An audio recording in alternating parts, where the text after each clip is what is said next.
Assalamualaikum warahmatullahi wabarakatuh. Selamat berjumpa lagi teman-teman semua. Salam sehat selalu dan salam budi luhur. Baik teman-teman, di pengelolaan instalasi komputer kali ini di pertemuan ketiga kita mengambil konfigurasi software dan brandware. Nah, kita langsung aja. Apa sih konfigurasi software? Software adalah sebuah perangkat yang menghubungkan suatu komputer dengan pengguna, atau bisa dikatakan sebagai perangkat lunak yang umumnya digunakan untuk mengontrol perangkat keras, atau bisa juga digunakan untuk menghasilkan data dan informasi. Nah, misalnya software apa sih? Misalnya software Microsoft Word. Gunanya itu apa sih? Ini misalnya kita mengetik ya. Nah, itu setelah kita mengetik itu akan menghasilkan data informasi yang seperti itu. Terus konfigurasi software.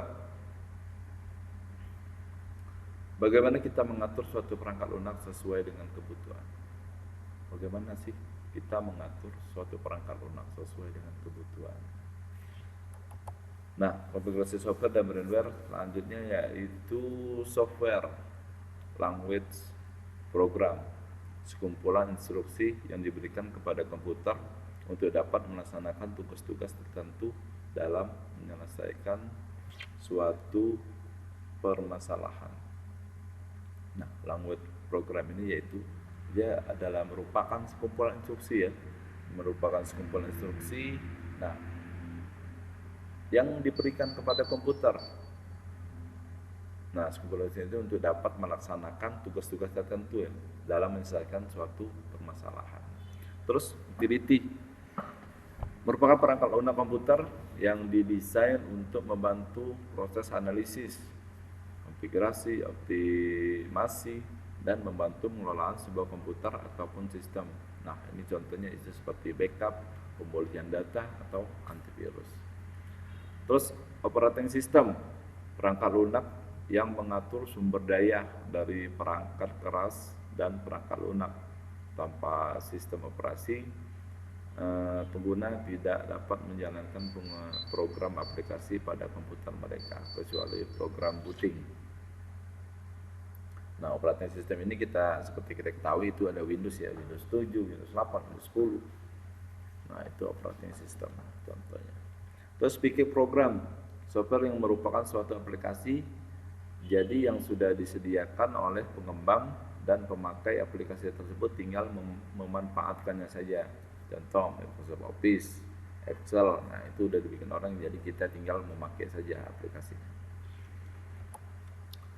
Nah, jenis-jenis operating system, real-time operating system, sistem operasi yang dimaksud untuk melayani aplikasi waktu atau nyata yang memproses data saat masuk, biasanya tanpa penundaan buffer. Terus multi-user dan single user operating system. Single user atau single tasking itu satu komputer hanya bisa digunakan oleh satu user dan hanya bisa menjalankan satu program. Contohnya DOS.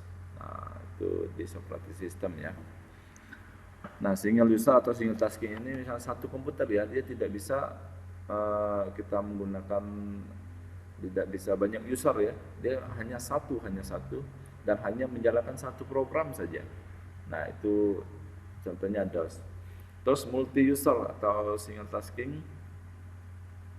Multi user, satu komputer dapat digunakan oleh banyak user. Satu komputer dapat digunakan oleh banyak user, namun tiap user hanya bisa menjalankan satu program aplikasi di suatu waktu. Contohnya menjalankan sistem operation network berbasis DDR-DOS. Nah, seperti itu multi user. Terus single user multitasking, satu komputer dipakai oleh satu user dan dapat menjalankan banyak program di suatu waktu.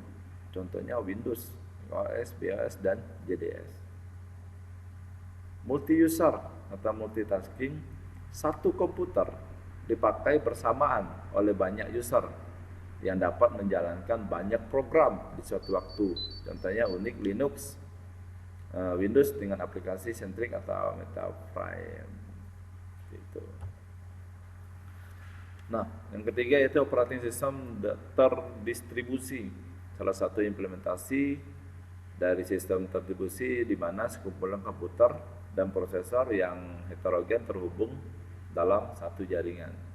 Nah, tujuan utama adalah untuk memberikan hasil secara lebih, terutama dalam file system, namespace, waktu pengolahan, keamanan, akses ke seluruh memori, penyimpanan sekunder, dan perangkat keras. Yang keempat, operating system tertanam.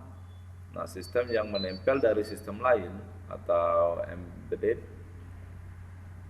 embedded system merupakan sebuah sistem rangkaian elektronik digital yang merupakan bagian dari sebuah sistem yang lebih besar yang biasanya bukan berupa sistem elektronik. Contohnya informasi medik, proses kontrol, perangkat komunikasi. Nah, itu contohnya. Yang kelima, operating system mobile, sering disebut dengan istilah mobile OS, merupakan sistem operasi yang digunakan untuk mengatur sistem kerja hardware atau aplikasi pada perangkat mobile. Contoh, OS Android, iOS, BlackBerry OS. Nah, di sini bahasa pemrograman ya. Bahasa pemrograman tingkat rendah, contoh bahasa mesin dan bahasa rakitan. Bahasa tingkat menengah, contoh bahasa C. Dan bahasa tingkat tinggi, contoh basic, COBOL, Pascal, Intel. Nah, perangkat paket contoh Microsoft Office, Adobe, dan Corel. Mungkin seperti itu ya teman-teman. Ini adalah pertemuan ketiga kita membahas konfigurasi software dan firmware. Nah, teman-teman, mungkin itu aja untuk materi yang saya sampaikan pada pertemuan ketiga ini dalam konfigurasi software dan firmware.